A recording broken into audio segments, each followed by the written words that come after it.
you've seen some things. You've seen things. I've seen Mixer come and go. I've seen Hitbox come and go. I've seen all kinds of places come and go. I've seen people threaten to leave Twitter because of this or that or this over the past 10 years. 100 times, right? I've seen the DMCA takedown curve go like this up and down, and it's like all the people threaten, I'm leaving. And I've seen streamers that had thousands of viewers leave Twitch and go to Mixer or whatever and just fail, and then try and come back and fail. I've seen, like, my viewership was high and it tanked, and then I'm done with this, and then I just oh, that's cool. Tribe of Tigers. Oh dear. All right. Yeah, Dan, I'm glad you're here, man. I'm glad you could make it for this. We're gonna kick this off here on Twitch. Welcome if you're watching us on Twitch or YouTube. Hey, buddy. Hop on in the discord.gg/triba, and you can participate live, ask your questions in the chat there, as well as we'll have a Q&A after we get through some of the stuff we wanted to cover. You know what? I'm just gonna turn off this tiger. It's distracting me. So Dan came into our community a little while ago, and he is helping us both with some content that we're putting out. You guys can get consults with him and learn more about creativity. But what he is a how did I word it? I should have had this pulled up here. I wanted to read your description. Talking about him, not me. Oh yeah, I'm sorry. I don't know why I keep saying Dan. Yeah, Dan's a Twitch streamer as well. I've been on his stream. You should check it out too. I just ride motorcycles. He's a great dude. But Shaka Panda is Coach John Fitch. He's the guy who we talked with last week. He came in and gave me an evaluation of my own business creativity and what I've been doing. So this is part 2. This is a follow-up. We're going to go over how those steps I applied turned out, what the result was. So stick around. And as a leader, I'm always trying to improve my own creativity. And this has been very beneficial for me just to take the time to think about where I'm at, what I can do to improve, optimizing my process, and moving into 2023. That's really important to me. You know, you guys probably have stuff you're trying to accomplish this year, and we'd love to hear about it. Drop it in the chat, and we'll talk about it after this. But John is not Dan. John is a creativity and leadership coach. That's what he does now. He's a Mixer partner. His past days was in content creation and entertainment, and now he's trying to support and empower you guys to leverage your creativity for success in your business ventures or whatever you're trying to do. Maybe you're streaming, maybe you got a startup, maybe you got an influencer brand you're trying to market. All those things you're going to need to optimize with creativity. So Dan, welcome to the stream again, man. We really appreciate you being on and being in Triba, being active. Dan. Oh, John! Wow, Dad brain is taking over, man. Dad brain is fully taking over. We have one syllable names. And my brother's name is Dan. So I don't know why that's just stuck on my tongue now. Shaka Panda. All his socials are Shaka Panda right now, but CoachJohnFitch.com. CoachJohnFitch.com. You can learn more about him. I'll drop it here in the chat as well. Thank you. Yeah. So let's get started, John. You want to go over what we talked about last week? Check in. So let's start with a check-in with you. How have you been doing since we last talked? It's been crazy, man. It was a tough holiday period to stay on top of everything. A lot of family, but it was really fun. I picked up a little cold over Christmas, but ultimately I was able to shut down the business side of things for a few days and have some fun with family, and it was refreshing. So come back to it, and I found that I've had a lot more peace of mind over the past 2 weeks, just having all my thoughts in one place. I had that Google Doc ideas list, and I just sort of poured in everything when I thought of it. And I was laying in bed or out for a walk, and I could put it right in there. Awesome. Yeah. So you were able to find some success with pointing down ideas that you had that popped in. How were you? How did it feel to try and access that, hit the brakes right in the middle of whatever's going on to make sure to write it down and catch it? Because I know that was feeling a little bit uncomfortable when we were first talking. Were you able to try that, and how did that go for you? I almost feel like I was able to compartmentalize better because I didn't have any of those moments when I was really busy or with family. Um, Hmm. I think I was able to take that time that I reflected every day to sort of get out some of the ideas I had. And yeah, I mean, like Christmas parties and stuff, I didn't have really any moments like that. Just had a few. I had a crisis actually. Somebody started Okay. spamming stuff in our Discord, Oh some yeah. really sensitive material, right in the middle of a family party. Um, a mod Good got timing. hacked. Yeah, it was great timing. Oh no. So that was a little stressful, but Certainly. thankfully I have a great moderator team. Y'all are amazing, and we cleaned it up quickly. But other than that, I didn't have any moments where I really like stressed out or panicked I would lose an idea, because that was my concern Good. last time. Was Hmm. ideas would come and then go, and I wouldn't have time to write them down or keep track of them. So I think just having the ability, a place where I know I can put all of them, and I know I can come back to later that day and check, that was really helpful. Yeah. And you're saying it gives you a bit of a sense of peace. Right, right. Yeah. Yeah. So that's interesting in particular, the sense of peace, because so much of having access to our creative powers, as it were, that comes from being able to sort of drop into I'm not in danger.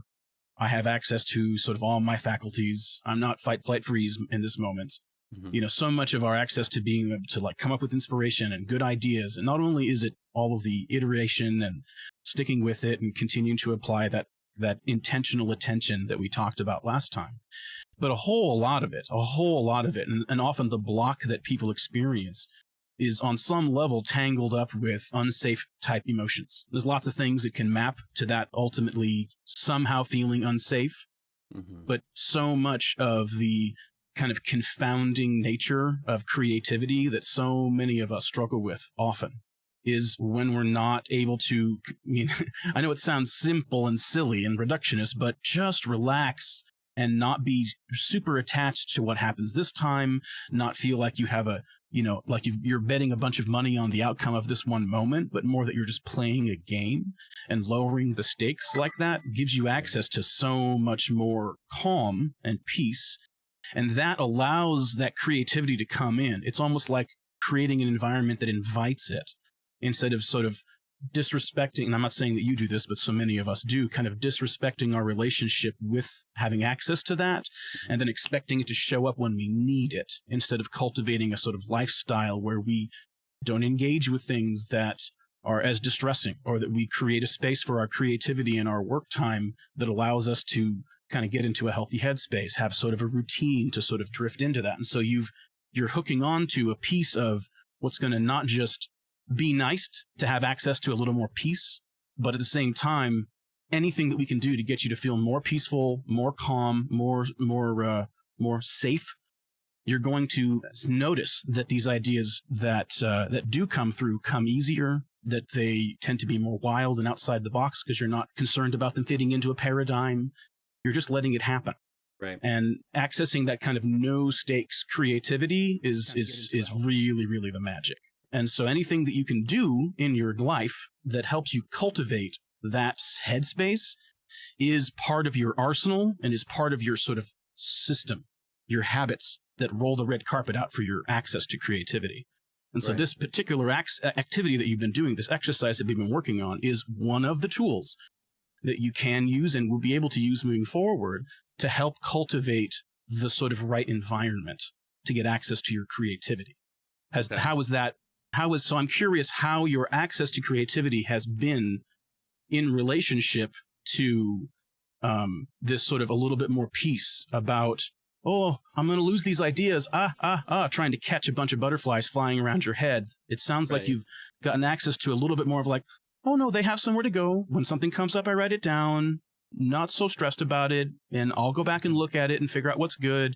So how has that been for your system when it comes to like your relationship with sort of stress, anxiety, generally unsafe feelings under that kind of umbrella? I'd like you to notice and like tell me a little bit more about how that feels.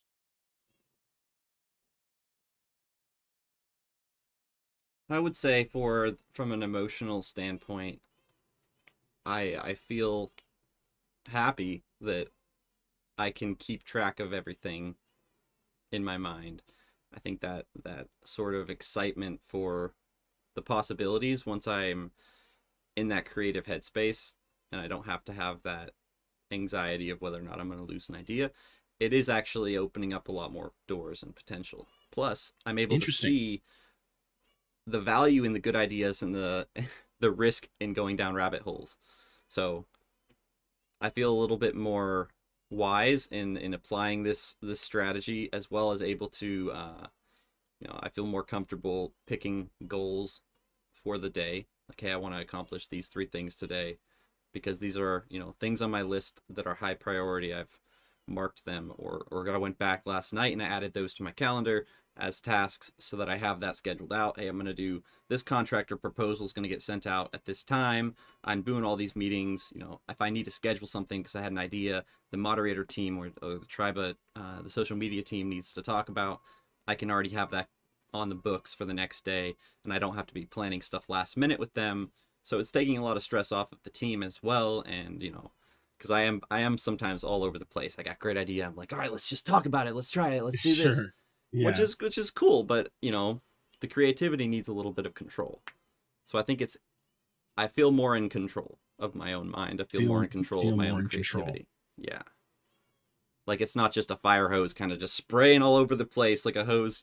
My daughter, we were out playing with the water stuff this past summer, and we have one of those hoses that contracts, or I don't remember. It's like collapsible or extendable or whatever. Kind of imagine like a giant spring tube. Well, she turned on the hose full blast without me watching, and it just started whipping around and spraying everything, and she lost it, and it was getting in the house and getting everywhere. That's sometimes how I've felt with the creativity and the stuff we talked about. Sure. Yeah. So getting it all down is giving you a sense of a little bit more control, a little bit more stable is sort of what I'm hearing. And don't wear the shoe, it doesn't fit. But what I'm hearing from you is that it sounds like giving yourself a space to put things and creating sort of a habit to be able to catch those ideas in a spot that you're not worried about. Now, what was that idea I had or any of that? But it's being somewhere that you can just rely and just kind of set it aside, get it out of your brain, not have it be spending energy to hold on to. It sounds like that is giving you sort of somewhere to put this stuff. And then it gives you a chance to kind of, be more relaxed in the presence of it all. More stuff can come, less stress about it. Okay. Yeah. Very cool. Yeah. Excellent. Part of what this sounds like to me is something that can be a very useful thing to look for opportunities to apply, which is what I like to call offloading or offloading work that can be done earlier, right? Especially if you're talking about anything that's performative. If we're doing a workshop, a stream, a lecture, anything where you actually have, a moment where you're doing something that you've had to sort of rely on, that you will be relying on any kind of preparation that you need to do in front of that to accomplish that. And I've noticed over the years doing various different types of things that a good question to ask is, okay, what can I do before?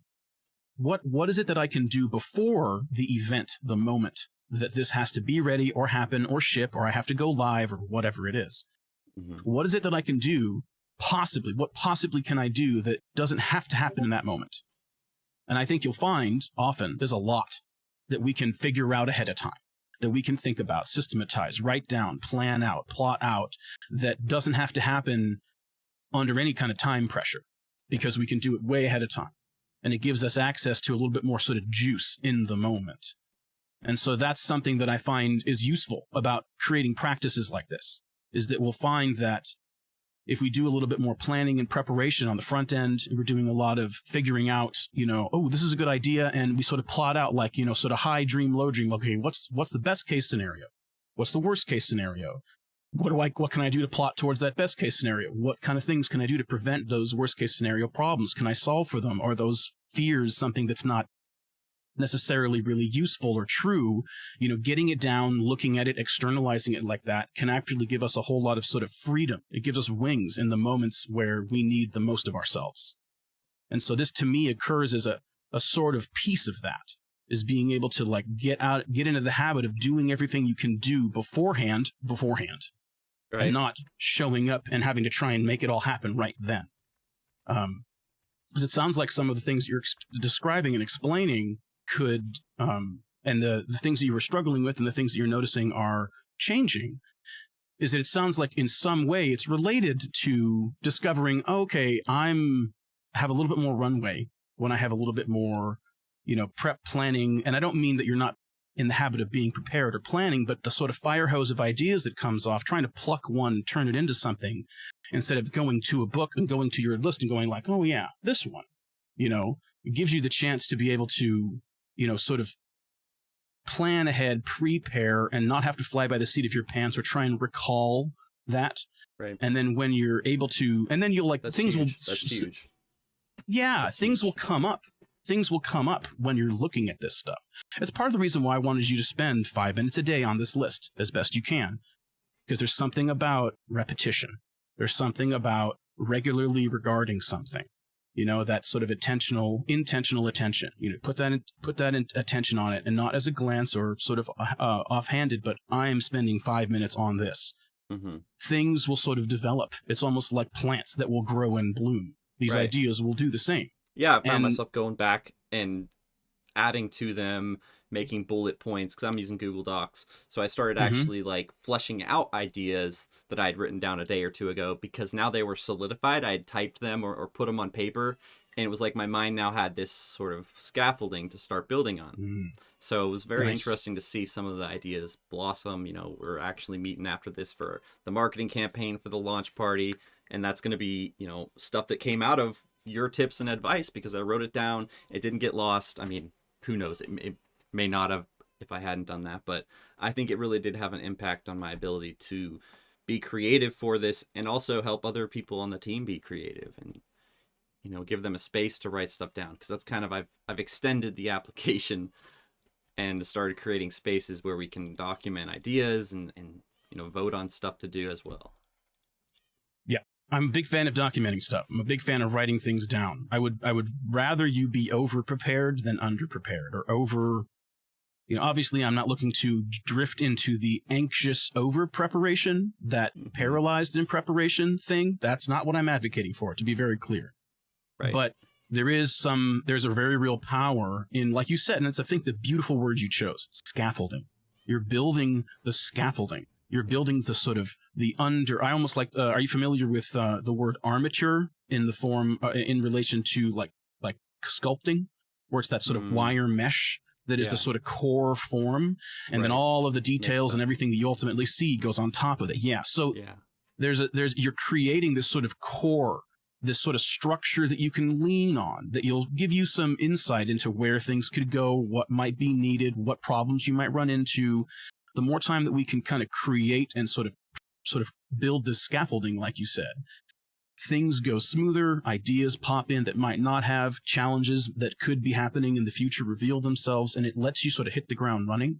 Right. And it'll let you offload a bunch of that sort of work that has to happen anyway. You can decide what it is that you could do before you got to do the thing, whatever the thing is. Because inevitably there's something that can only happen in that moment, and let's save that for then. Let's save that for then, and not give, because like we're sort of being kind to our future selves, right? Right. I like to think of myself, especially doing the solo entrepreneur thing. I've had many years of needing to kind of break my mind into two parts and think of myself as, okay, here's Mr. Fitch, who's like the sort of visionary leader type seat, and then here's John, who's like in the trenches doing the work. And those two people are in very different spaces when they're operating from those places. And they have different needs, different concerns, capacities, and they have to communicate. I have to be able to ask things of the worker. My visionary leader self has to be able to ask things of my worker self that are sustainable and that aren't just informed by the vision and the excitement, Yeah. And so being able to break ourselves into these sort of different parts and sort of regard what we're doing from these different perspectives can be very useful in figuring out what's sustainable, what's going to work, what are the challenges that I'm coming into. And all of this writing stuff down helps us kind of see the war table. It'd be like you wouldn't be a general going into battle and not take time to look at your map and all your little figurines and know what's going on, right? Right. But so much of the time, many people tend to just jump in without that prep, without that sort of systematizing, planning it out. There's something powerful about getting all the information out of your brain onto something external and then looking at it all at once. Very, very useful. So what do you do what's your favorite tool for doing that? Do you use a digital sort of whiteboard map, or are you doing most of this in your notebook on paper? I'm just curious. My favorite way to get ideas out of my head is a bullet point list. I find that it allows me to nest ideas in a very convenient way.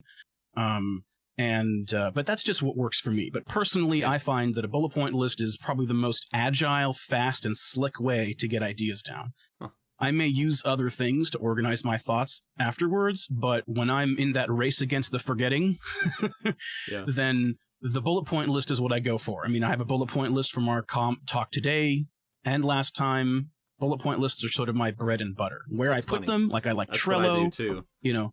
Oh yeah. It's just agile and powerful, Some people have to do the mind cut out mapping, they need bubbles, but for me it's like I just Google Doc bullet point lists. Sometimes I'll throw in numbers. I'm very much the same way.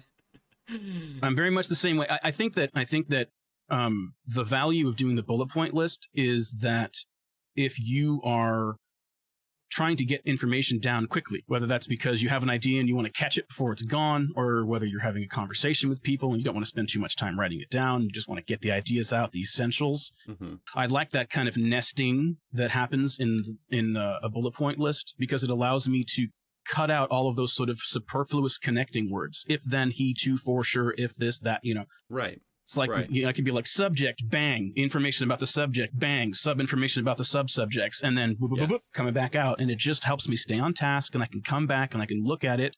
And there's that visual separation allows me to access more quickly without having to kind of, let me read this paragraph real quick. Okay, now I'm with you. And that's not for me. Right. A lot of times you don't really need to get the long form version of whatever you're trying to write down. Your brain already has 90% of the details. You need to document and organize the thoughts. And it's not always like, hey, we need to document or write out the entire copy. We would post this to Facebook or write an article right here. You need to get that solidified so that your brain can continue to develop it creatively. That is the important part. I think the list that I've used, that's what it's helped me with. Yeah, I'm a big fan of bullet points. I think that if we can trust that that the information is in there, that's, I think, a big piece of the anxiety that some folks might have in this sort of distilled down, like, help you remember notes instead of what you need to remember notes, if that makes sense. Yeah. And I'm a big fan of trying to spark memory instead of trying to externalize all the details so that I'm trying to just, reinform myself. Mm-hmm. There's a lot of memory science that goes into this.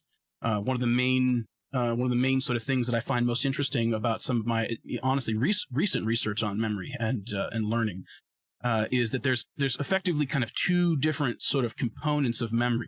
This is very broadly speaking. I'm not going to get into the granular here, but broadly speaking, when you're trying to recall something, a piece of information, there's effectively like two kind of measures that we can use in relationship to that information. One of them is the strength of the storage, as in like how strong is the memory itself. And then also there's how strong is your recall of that. And the recall kind of fluctuates. And in a very powerful way, we forget so that we can sort of shift other things to the fore. But because that storage memory is still strong, but with disuse, the recall memory can be weaker. We can still slip back in and sort of get good at something that we were good at before way faster than the first time we learned it. That's part of how we work. Forgetting is an important part of memory in a strange way.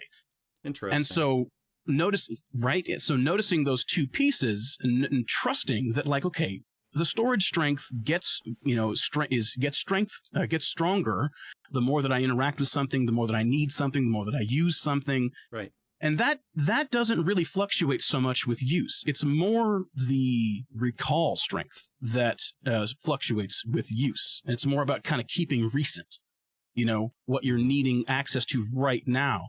But it doesn't mean that it's gone.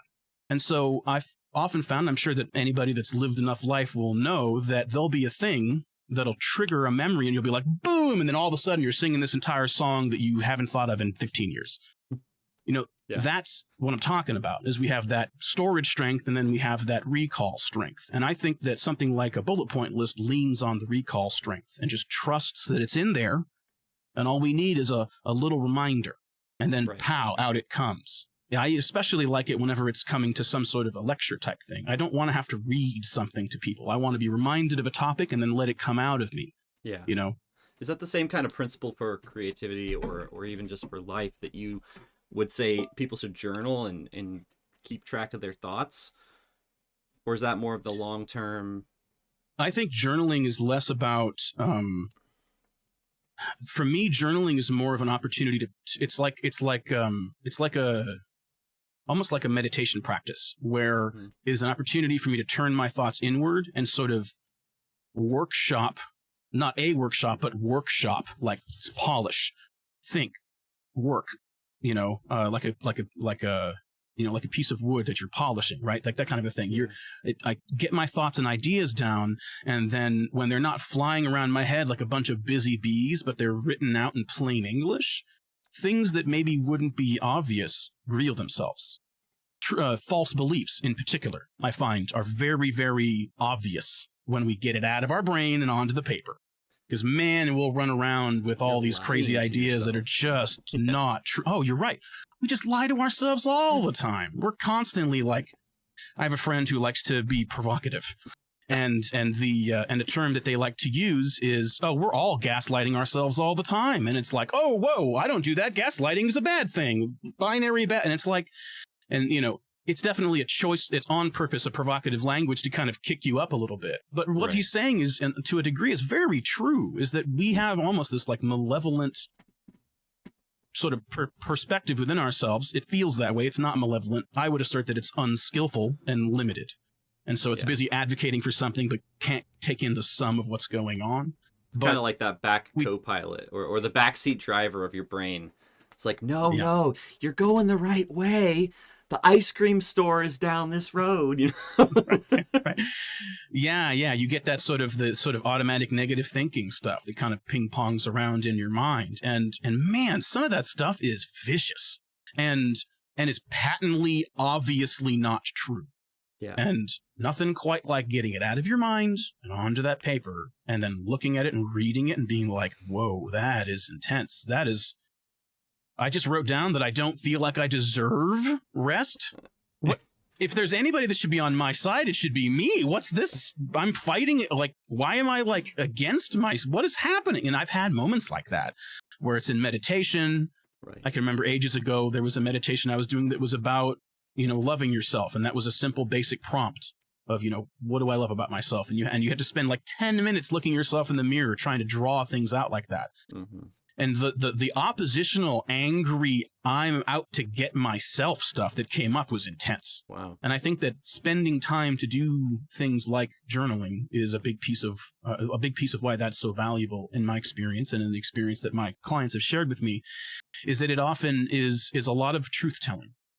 Which comes back to a core. I mean, I remember I think I said this in our first talk, is that you'll hear me say rigorous relationship with truth, truth telling, wash it with truth, drag it out kicking and screaming into the light of truth, truth, truth, truth. Nothing so powerful as truth. And so that's what I think is so valuable about getting things written down. Additionally to just the systematize, don't spend the mental energy to kind of hold it in a particular shape. Or why spend my mind's energy that is limited?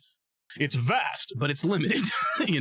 Why spend it on scaffolding when I can write some stuff down and then offload that? I'm basically delegating the difficulty of holding those ideas in my mind to the paper. Yeah. And the paper doesn't spend any energy. It's something else, someone else. It's delegated. That's beautiful. But I think another thing about getting stuff out is that stuff that we have in our head that's like not going to work so good ultimately, or is really just wrong.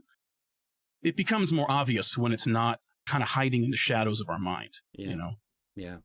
Hey, a shout out to Haiku Art for following us 13 minutes ago. Welcome to the Tribe of Fam. Hey, my friend. How to see you, Haiku? Good to see you. They said we can all be our worst enemies, for sure. I think that's true. And I think journaling, at least from my experience, is almost like my subconscious crying out in silence through the pen and on the paper. Because I'll read back through it and be like, Oh wow. Oh wow! I completely like repressed that thought until I looked back Yeah. at it, and I'm like, oh, should probably do something about that gaping wound in my soul.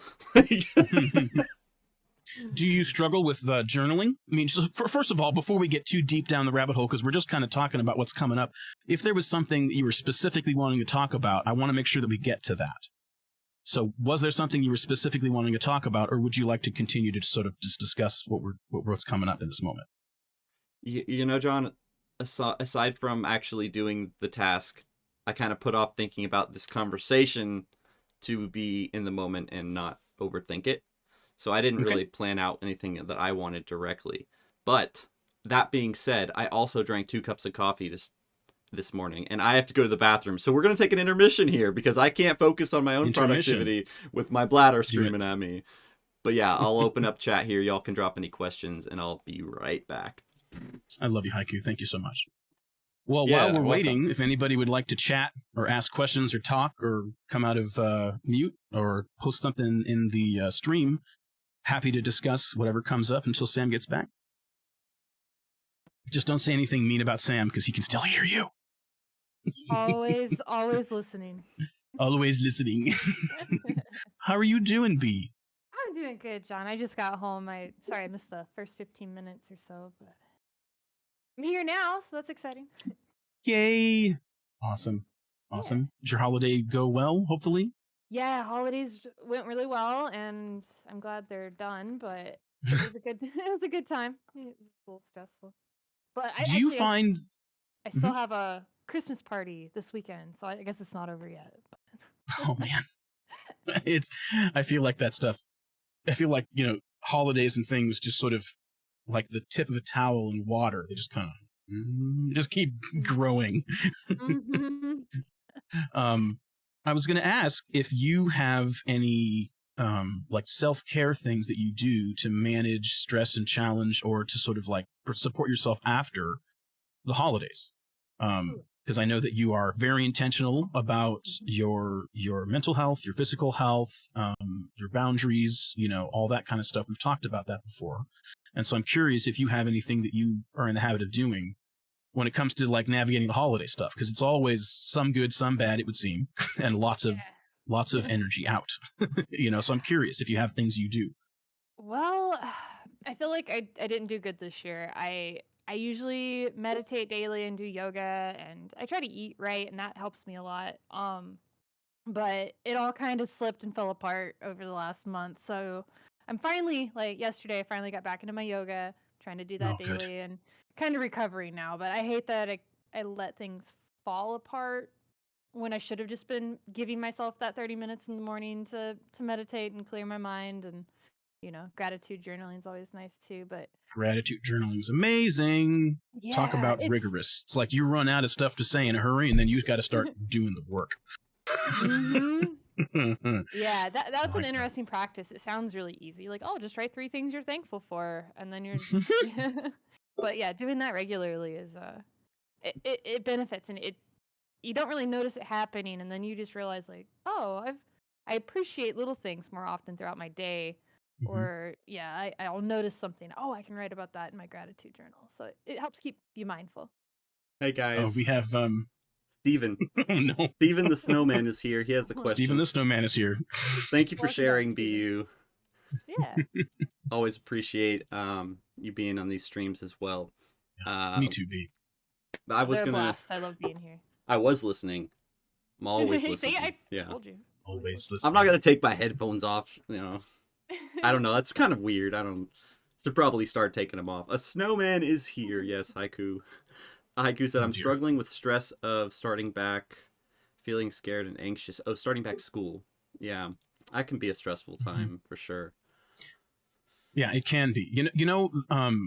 Obviously this isn't an easy answer to everything, but I find that there's a lot of times that I can do a little mental gymnastics and choose to interpret nervousness and anxiousness for something that is a safe thing, but is just an outside of my comfort zone kind of thing. Like going back to school, things like that. I find that it is sometimes possible. Obviously, you got to do this in a safe situation, but it is sometimes possible to choose to interpret sort of nervous, excited energy as like thrilling and excited, because it doesn't feel like so super different in your body, the like, oh my gosh, it's Christmas is tomorrow, I can't wait to open my presents, when we're a little kid, or Right. this new thing comes out, I can't wait to check it, play it, watch it, read it, whatever it is. That physical sensation of that isn't super different than being a little nervous or anxious or all those kind of things. And I find sometimes I can kind of fudge it a little bit, especially if something is not a dangerous thing and I just know that I'm, this is outside of my comfort zone. It's not something I'm familiar with. I haven't done it in a while. I have a bunch of, old sort of beliefs about myself that I know aren't true, that I've done the work for, but I still hear those thoughts. It's like sometimes I've found, especially in recent times when things are so wacky and wild, and it's like, wow, man, things are crazy and we really are just hearing this crazy. Now what? So I think sometimes the now what is to choose to look at my life like a Dungeons and Dragons character and be like, yeah, I have a figurative dragon that lives in a cave on the mountain that is perfectly happy to eat me. And there's things in this world that operate that way. That's real, and being able to choose that life is adventurous and exciting instead of oppressive can be a nice way to look at things when the stuff that you're struggling with are more existential things that you can't just reach out and change. What we can do is change our relationship with it more than the thing, Right. So sometimes that is a good move. Obviously you got to be careful and not choose that's something that you are getting like good feedback from your body and your heart. That's like, this is not safe. Do not do this. Anxious, like hear that. But if you really audit what's going on inside yourself and you go, this is me bringing worries from the past or fears from the future to this moment. That's what's happening here. I do think that there is a gear we can click into to choose that it's going to be thrilling instead. That is available. That's a really good answer or I guess it wasn't really a question, but I think that was a really good follow-up with that. Also, welcome, Dan Hobb. Dan Hobb's Designs. Welcome. I think for myself, like going live on stream sometimes can be very stressful, and not always, but I also apply this same idea in work. I get so excited about going to work when a lot of it's live stuff, really intense live conversations with people. We go deep. I have to talk to clients, and sometimes it can be anxiety producing if I'm not in the right headspace. So there's like that feeling of anxiety the night before when you know you have a big client call the next day. But I use that to fuel like, this is excitement because I'm doing stuff. I'm going places. I'm trying things outside of my comfort zone. I'm pushing the bounds of what I know how to do. So even if I'm not completely comfortable doing this, like a live stream on indie TV, like that was crazy. And I was like nervous about it. I was so nervous. I was like, I've never been in front of that many people on a stream, but it was really great. And I just sort of went into it with that excitement to try something new. And it really does change things. Yeah, it does. And, I think that often we struggle with expectation. I mean, this is part of the whole get it out of your head and down on the paper. If we write down, okay, what am I really afraid about? Like do a fear study, like, okay, what am I afraid about? Write it down. Anything else? Write it down. Is there more I'd like to say? Write it down. Anything else that I'd like to share? Write it down. And then I'll run out eventually, sooner or later. And I can look at those things and I can just look at them as tasks on a to-do list. Be like, okay, is this true? If it is, what can I do to try and prevent it? What can I do to support myself if this is not an avoidable thing? Can I make a boundary that needs to be respected? What am I concerned about people following that boundary? What will I do if they don't? You can do this work ahead of time. Kind of comes back to what we were talking about before. We're offloading work so that it's not the heat of the moment. I'm sure we've all heard the good advice of, am I going to be intoxicated tonight? Am I going to have spicy time with someone tonight? Are good things to decide before you go out. It's good to make that choice ahead of time. Those are the kind of things that are very easy to make decisions that are influenced by the circumstances in the moment that you might look back on and go, probably wouldn't have done that if I wasn't in the heat of the moment. That kind of stuff.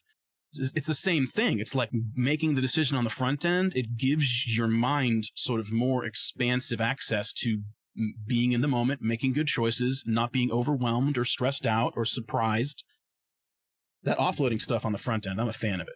That's very useful. Yeah, I'm trying to think how that can help me as well with business, because oftentimes, I put off doing certain things until right before they're due, and then have to do a whole bunch of stuff like for live streaming. I guess I'm just stuck on that because I've been doing a lot of it recently, but posting announcements and events and tweets and stuff that can be scheduled so I don't have to actually worry about that and think about it, frees me up to prepare mentally for things. I spend a lot of time, switching gears, and that switching gears drains energy for sure. Could you explain to me a little bit more about what you mean by switching gears?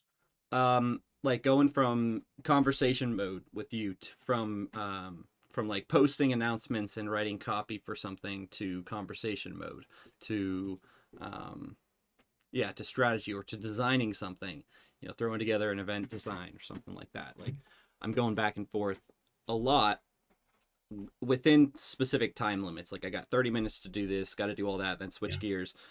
But I could also be positioning the things that require mental, like the plannable tasks that you were talking about, things that can be planned out beforehand, so I don't have to do them right before a big event or a big activity, like you were saying, something where you have to do an actionable thing with other people or, a deliverable. I mean, planning ahead. I mean, it's simple planning ahead. I think we all have to learn. Well, this all comes into being able to generate courage in a way, right? Because courage and confidence, those are things that we can create if we create the right circumstances for them. Confidence in particular. There's quite literally a formula for it. It works great every time. And it's just about, it's not something you can turn on. It's not a choice you make in any one moment. It is the results of a set of choices that you continue to make over time. And habits that you create. It's a lot like creativity. It's not something that is creativity and confidence in a way both operate in a bit of a sort of nebulous, sort of flighty, ephemeral thing when we're trying to grab it when we need it, instead of make a habit of cultivating a lifestyle where it's available always, because, or it's more available. We cultivate a lifestyle and a set of habits and ways of thinking that make it more readily available, reduce the friction from access to it, right? And I want to ask you a particular question here. You said something about finding that you save things for the last minute. Tell me more about that. I think a lot of things happen in the moment online, in this kind of fast-paced Discord environment. People are looking who's hanging out right now, who's doing stuff right now. So I'll save things. But I also really like the personable, like, I don't want to automate something and send out a post that's automated or like mass DM people. So I'll wait till 30 minutes before, an hour before something to invite people that I know are probably around and available instead of asking them to put it on their schedule. So, that definitely could be improved. B said I wait till the last minute like today and didn't get the events posted. It happens to me too. Like I feel that. It's just a struggle because that might be a little different, but for me it's like I don't want to try to do things too far before and then they get forgotten about and lost. So it's almost like advertising for a party. Yeah, it's almost like I take other people's incompetence on my own shoulders and follow up with them like, hey, I know you wanted to be here for this. Like, here's the information. We're starting soon, but I could be extending that time, maybe inviting them earlier. I don't know. I'm trying to. I would encourage you to be careful with language like incompetence when you're thinking about people that you're working with and collaborating with, or people that you're wanting even just to be, part of your community and not necessarily looking to be a peer, but just be a community member. The language that we use when we're describing things. That's not the word. Right. And I know that's why I said that, because, from what I know of you so far, that doesn't sound really in alignment with where you're at with that. Right. And I wanted to jump on that, because I think it's very important that we use the right words. And I'm not trying to say right, wrong, good, bad, correct, you did not good, you should do better. No. The correct words, as in the words that are specific. because that's what we're looking to do, is communicate clearly. And so we're looking for specificity. And so not only the words that we use with others, because that's, a pretty common practice to make careful choices about the language we use when we're interacting with others. It's part of how communication works. It's not just what we want to say, but how it is heard. So that's not unfamiliar. But I do want to encourage you to cultivate the habit of being very careful with the language you use inside your own head. Because that language colors things. And, it's our brain is like a big computer. And if you run a thought, that's a program, and your brain, your system is going to go, okay, we're going to do that now. And amazingly, things will sort of follow suit. And so it can be very powerful to really put your own language under scrutiny, even inside of yourself, and make sure that you're really getting right at it. You'll notice that sometimes I'll stop what I'm saying in the middle of it and go, this instead. That's because I've gotten into the habit of really honoring that, trying to be specific, trying to be really just right. I mean, I love words. I love to read. I love to listen to audiobooks. I love to learn languages. I love words. And this is a big part of it, a part of why, is it helps me to communicate more clearly. And if sometimes I have to explain a $10 word that I find myself using, that's fine. But it's better to really be able to get right to the heart of it, Mm-hmm. And so anyway, a little bit of a ramble there, but I do want to encourage you to be careful when you use words that were generally associated as negative. Ask yourself, is this really something that I feel negatively about? Or is this something that I find, what's my relationship with this for real?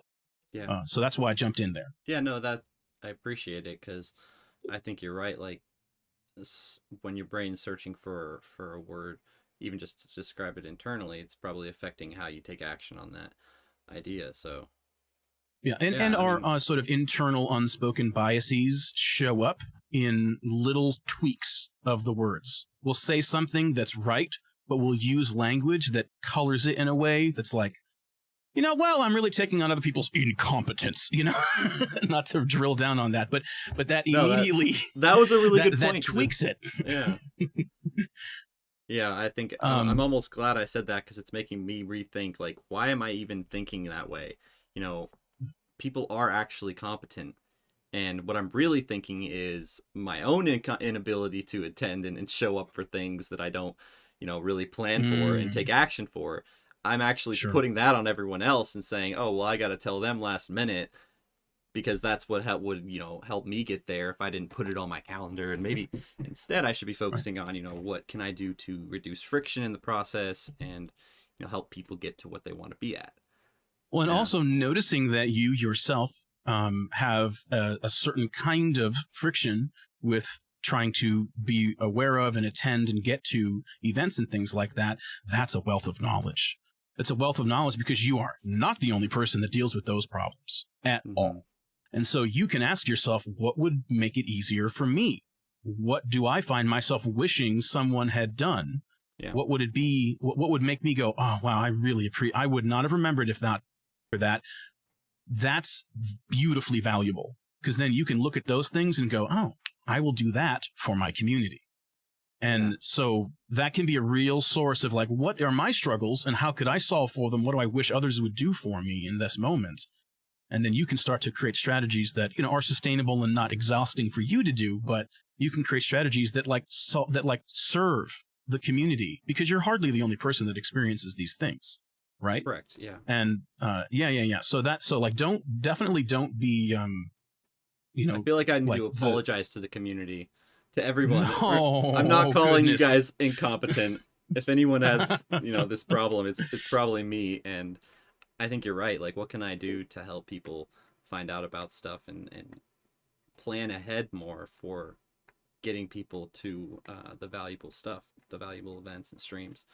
Well, it's one of the things that's so fascinating about sociology as a study, is that it's about the study of people in groups, and it can allow us to make, it's like the way that, your average convenience store is set up, is crafted to reduce the likelihood of there being theft.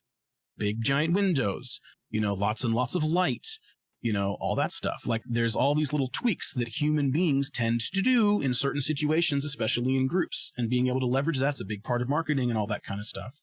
Yeah. And what you're doing, you've noticed. Oh, good to remind them right beforehand. You know, tell them a month or two behind, and then show up on the minute and be like, "Where is everybody? They forgot about it." Right. I run too many events that no one showed up to because I didn't do this, that I'm conditioned in my mind that this has to be done. It's just this, it is kind of a vicious cycle of me like trying to cram everything right up to an event because I know it'll be more effective, but I don't know. And that impacts the creativity of it as well, because then I'm not as much focused on creating really engaging, interesting stuff as I am just getting people there. You know, it's a trade-off. It's like you only have so much you can think about. I don't know. What do you think? In any one moment. Well, what do you feel like there are some parts of this process when it comes to, you know, letting people know that there's an event happening that could be offloaded on the front end, even just the planning of when, not just the actual activity? Mm-hmm. I'm sorry, that was a question. Can you rephrase the question? Yeah. Do you feel like when you're looking at this, right. But what I'm saying is, okay, so do you feel like there are perhaps additional things that could be offloaded on the front end to earlier Sam? Yeah. That closer to the event Sam won't have to deal with. I know that you're already doing that, certainly, but that might be actually a good place to apply some of what we've been talking about today. Mm-hmm. Because the events are a very regular part of your business model, and so you're going to get lots and lots of opportunities to see how this goes and ask yourself, you know, like, when would be a good time to do that? Do I want to set an alarm to remind me to send this out so that I'm not having to remember to send this out, so that I can completely let that skip my mind, spend all my energy on something else, and then my phone will beep at me or Google Calendars will do a pop-up, and you're like, oh, right, I got to post about that because that's happening later today. You know, that might be just an example, just a random idea of something that sort of historical you could do to love and support current you. That's a great idea, actually. So reminders for myself that are automated to offload the pressure of remembering what needs to be done or said. Because I oftentimes, you know, I'll know when I need to do it, but it's still in my head. That's a great idea. In addition to what we already have, you know, it's a work distribution over, you know, a month to plan and execute on a good event. Like this kind of thing, it takes a lot of work, but that's a really great. I'm always looking for ways to improve the process, and you know, the more I talk with John, the more I'm realizing the small things, the small actions and mindset that is stunting my own ability. You know, not saying I'm making terrible stuff or that you know I'm doing a terrible job. I realize, you know, I have good and bad, and I need to focus on improving myself. So. I know everybody who's watching probably also has their own struggles with similar things. I'm just reading the chat. Dan said, if it makes you feel any better, I could be pretty incompetent. I think we all have, you know, some measure of that, right? Like, we can't be competent 24/7, but competence is just something that happens after incompetence has happened for a while. I used the word wrongly, or in the wrong context. I apologize if that's. I don't mean to stress you out or in any way. No, it's fine. It's fine. I trust me. What Dan also said. Haiku, you're an awesome person. If need be, I will smack you upside the head with good feels. You guys are awesome. Thanks for following. Send him over the airwaves. So let's try and zero in on a practice for you in the next couple of weeks here. Okay, sounds good. So we've been talking about a lot of things today. Is there one in particular that you would like to try and develop? We talked about preparing on the front end. We talked about reducing stress and anxiety to have better access to creativity and all of that. We talked about saving things for the last minute. I know that you were saying that was more of a strategic thing, but I'm curious if there's also some sort of an avoidance procrastination layer that we could talk about as well. So any of those things in there that you would like to zero in on to try and have something to work on in the intervening weeks, because we've kind of bounced around a bunch today. Yeah, I'd say the latter two, we could talk about practical steps. I want to prepare for things in a way that prevents me from procrastinating and stressing about events and activities. So like we talked about, prepping copy and posts ahead of time and having them as calendar notifications is a great way to do that. I'm going to set that up because then it'll be simple. I won't have to think about it. Anyone can do it if they want to help out. And then also the stress of or anxiety leading up to stuff, I think I can set up some sort of pre-event routine or pre-activity meditation, Yes. breathing exercise, stretches, and hold to that. Because I mean, I do that, right? Like that's oftentimes what I do, but I don't have it set in stone. I don't have a habit of doing it before everything. So I think having it set up like that could be beneficial, or most certainly will be. Seeing how much it's benefited me not scheduling it and just doing it. Absolutely. So I think that that for a practice that I'd like to have it be something that you try and spend a little bit of time on each day to really get that repetitious development of it. I think that I'd like to challenge you to start to write down, and some of the people in chat might recognize this, write down, notice when something is charging your battery or when something is draining your battery. And what I mean by that specifically is the sense that you are getting more power, more energy, more excitement, that you feel like you have more gas in your tank to do a thing. What is it that cultivates that?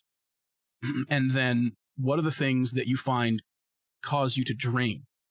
Whether these are just a sort of a leak, or whether this is something that if you come into contact with, or an activity that you do, or a kind of interaction that you might have that is like wah, wah, wah, just Right, takes it that's away. down. That essential bandwidth, that essential energy that you rely on to do things. I would like for you to spend 5 minutes a day, back to that 5 minutes a day thing, 5 minutes a day. And I would like for you to think about, what are the things that charge me up? What are the things that drain me? And just name them. Just write them down. And we're just going to do a simple list. Boom, boom. 2 things, 2 columns, decharge, charge.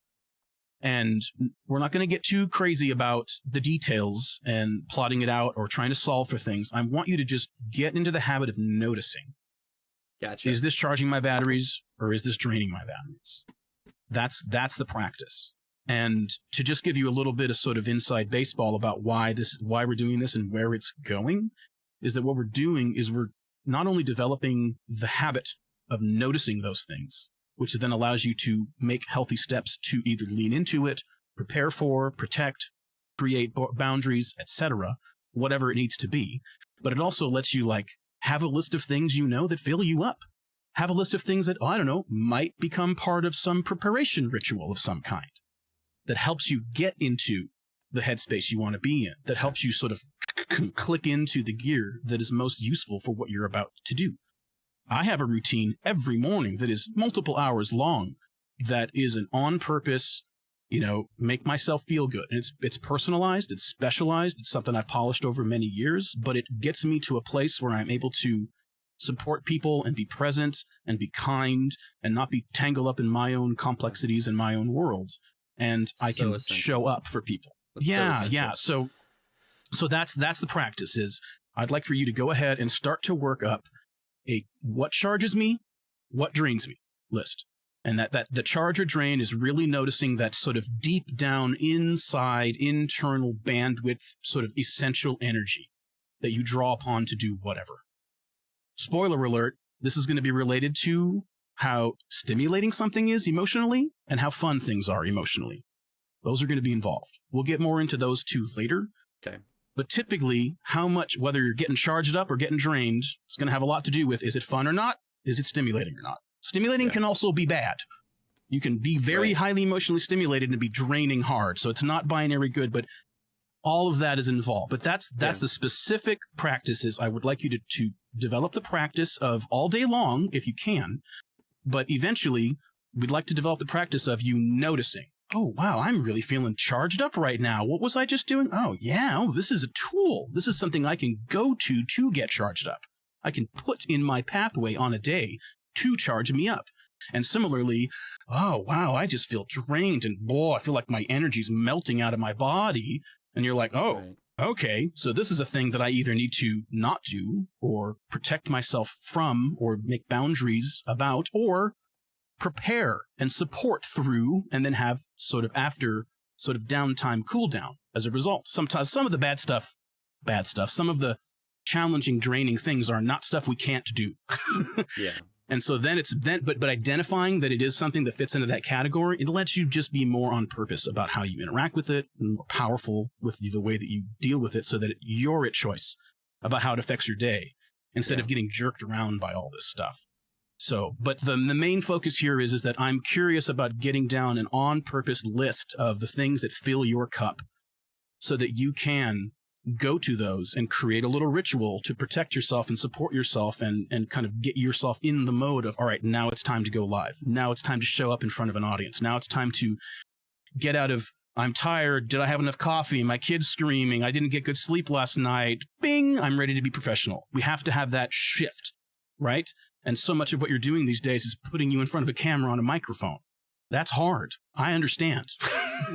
So having a ritual like that, and having that ritual informed by the things that charge you up, but you will notice over time. So right now we'll focus 5 minutes a day, try and put some stuff on that list. Okay. And if something pops up for you, if you notice something, kind of like the ideas, stop what you're doing, put it down. Okay.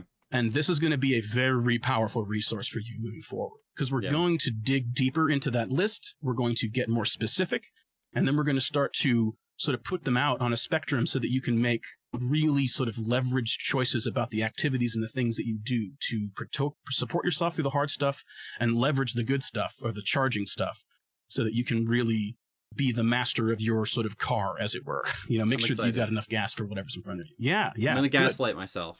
No, I'm sorry. Wrong choice of words, guys. Sorry. Yeah, that's one of the other things. No, internal language. It's one thing I'm also going to be thinking about. This has been extremely helpful. Extremely helpful. Excellent. And also, y'all watching the stream, Dan, Haiku, Samantha, appreciate it. Everybody else tuning in. Dan said, coffee and anime. That's the fuel of life. That's it. I absolutely have clients that I've done this kind of work with, and the stuff that fills their cup is random because it's personal, you know? Like there's a couple shows that I like to watch, and I'll watch one of them each morning, and it's weird stuff like from my childhood that just puts me in the headspace that I want to be in, you know? And it's just what works for me, you know, or certain kinds of drinks, or a little bit of this, or whatever it is. So I'm excited to see what comes up for you and develop that further with you, so that you can really have highly leveraged ways to kind of prepare yourself for what's ahead, protect yourself from what's coming, you know, support yourself through it. Useful stuff indeed. Okay. Yeah. Check him out, CoachJohnFitch.com, if you guys want to continue the conversation with this awesome dude. He's also in my Tribo. DMs are open. Anybody in the Discord, go ahead and hit me up if you'd like to talk about any kind of coaching. You can also hit me up at CoachJohnFitch@gmail.com.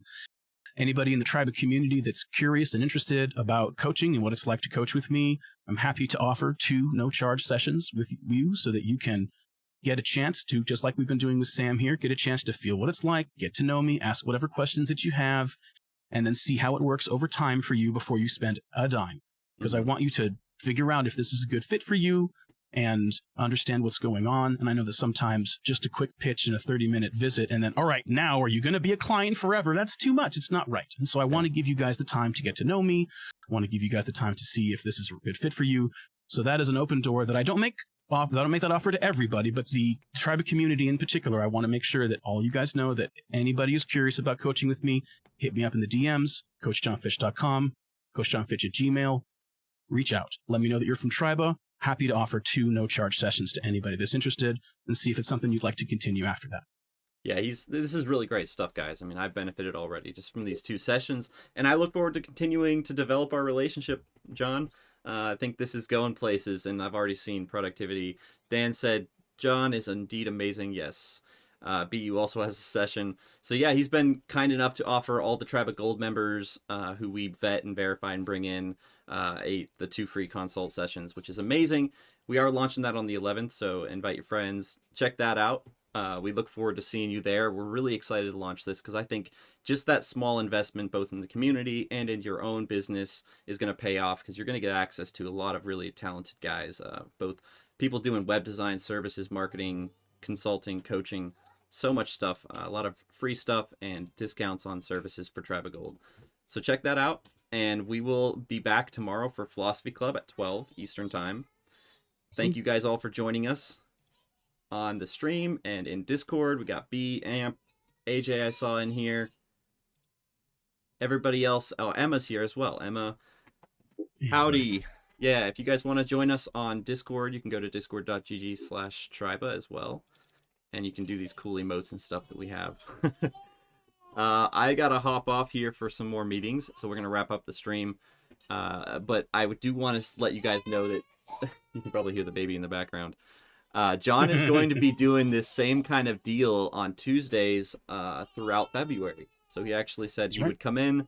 He's going to be kind of our feature for Tuesdays in February. Y'all can stop by and check it out, ask questions, and get some personalized feedback. So I will be applying these things and doing more preparation for events and activities to improve our own creativity and our content in Triba. So if you guys have ideas, drop them in the feedback channel. We'd love to hear from you. And we'll catch you next time on the Triba Live. Take care. I always do that before I actually translate.